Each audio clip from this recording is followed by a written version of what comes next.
Welcome to episode 17 of Carole Tuesday, the Shinichiro Watanabe show about music that's sometimes about people and sometimes about music, but mostly about people these days.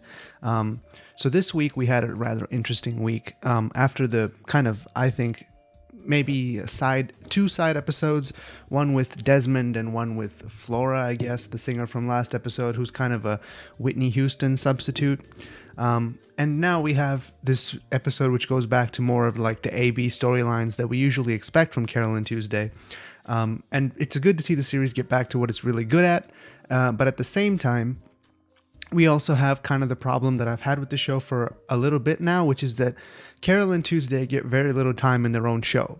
So Carole Tuesday spend the majority of this episode kind of flitting back and forth between being at the studio or being at home and kind of dealing with other characters rather than making their own journey forward, which is not necessarily a problem per se, but it kind of changes the direction of the series, because to me the series was supposed to be about Carole Tuesday coming together, making music, and at the end of the day bringing together Mars and Earth. That's the point. And we did actually get a little bit of that hinted at this episode with a lot of the characters that we've been teased with ever since the talent show arc ended, coming back together to kind of make that, unique Carole Tuesday type thing that we've been expecting over the past 16 weeks. So what happened this episode? So first off, this episode started with Ertegun finding out that he's broke. So Ertegun's broke now. All his money was stolen by his AI manager, which, if you've paid any attention to celebrity news at all in the past 15 to 20 years, you know that this is a pretty common occurrence, and that people's managers steal their money all the time, or they mismanage their money, or they put it in the wrong place,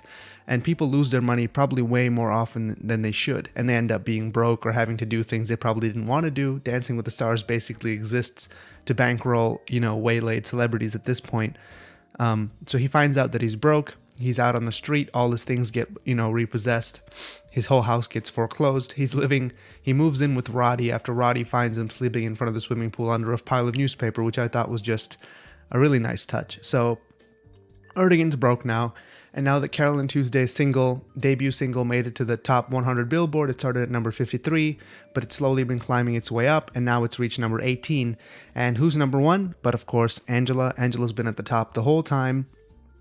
And we really got a little bit more development on the Angela subplot this episode too. So one of the things that we've been learning about Angela over the past couple of episodes is that she has a stalker, an online stalker, who's obviously obsessed with her and who wants to possess her or some weird thing like that.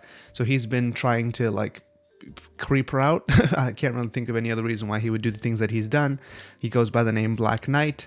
So last episode I had theorized that this Aaron guy who had just recently inserted himself into her life was going to be this Black Knight guy. But this episode we were given definite proof to the opposite when we were shown that Black Knight basically ran a car into this Aaron guy and stood by, the roadside looking all creepy, being like, hey, how you like me now, So Aaron is definitely not the Black Knight guy. We're also showing him creepily touching an LCD screen. I guess they still have those in the future. And Tao also kind of got news of this too. Maybe there's not a twist with this. I had expected there would be some kind of twist with this. And this Aaron guy was anyway kind of a weirdo because he was trying to use his closeness to Angela to extort some kind of increase in popularity for himself, him being some kind of tech investor or something, which is already not a good motive, so there's no reason I would be on his side and feel bad for him, but probably didn't want to get run over by a car. That's just baseline level of courtesy, right? So we have that little subplot. Then we also have Ertegun learning how to make music again without any of his AI instruments, which is nice because AI in this world plays it plays the role of several different things. So his AI manager is just a way of saying his, kind of scammy robotic manager who doesn't really care about him. And then AI instrument is a way of saying all the marketing, all the writers, all the support that a studio puts behind an artist that they really want to push. You can use AI in place of that because he's never had to do an album without all those, supporting instruments for a long time. So when he finds himself in front of the keyboard, he kind of doubts himself. And the scenes where Ertegun splits up into his alter egos and he questions himself is probably the best part of this episode, just because I think Ertegun is such a character that it really makes it nice to see him kind of come down to earth, for instance, because he's been up in the clouds this whole time, just living high and spending all his money. Now that he has no money and he has to kind of like work to get back all the things that he's wanted over the years, it's nice to see him kind of be more human. And of course, whose keyboard does he borrow but Carole Tuesday's? So Roddy, being the opportunistic guy that he is, shows up with Ertegun at Carole Tuesday's house, and he uses their keyboard to make a new song. It's good to see that he was once in touch with his music, because this is what you see with a lot of like bigger celebrities. When they get more famous, they get out of touch with what got them famous in the first place, and they go along a different route, or they think they should do something other than what they started doing, thinking that, I'm so good, and they just have yes men around them, so they don't really get told no a lot, so they get to do whatever they want, and eventually they fail enough to realize that, I probably should have stuck to doing what I was doing, but by that time it's probably too late. So for Ertegun, he does have that kind of talent that put him forward in the first place. And we see that in this episode where he's able to just make a song with the keyboard in a couple minutes. And he tries to parlay that into meeting with Tao and getting Angela to sing on his song so he can, get back his popularity, get some money back. And we also had a few interesting subplots this episode. This is one of those like jam-packed episodes that it really takes some time to dissect. So one of the subplots was that everyone's J card information, which is just like this random card that got introduced this episode, all their personal information has been leaked.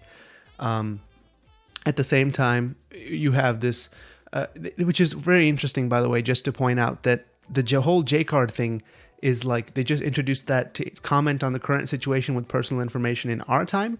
Because while this series is set in the future, a lot of the commentary that it makes is based on things that are happening in our time, and personal information leaks and companies losing people's data is one of the probably the most definitive narratives of the past few years. Companies just aren't taking care of things that they're supposed to be taking care of, and everyone's information is out there, and you're fundamentally unsafe at that point, because like we saw happen to Ertegun, his manager just took his J card and started spending all his money, and that's how he ended up with no money. So there's that. There was also the side plot of the reporter Kyle again showing up in front of Carole Tuesday and just hammering in the point that, hey, Tuesday, your mom Valerie wants to kick out refugees from this planet, not country. And how do you feel about that? Trying to get some kind of like soundbite that he could use against her mom, which obviously Tuesday wasn't going to give into, and she basically says, I would not like that to happen. And I commented before that she looks physically like Hillary Clinton, Valerie Simmons, but her policy is exactly like a Donald Trump figure.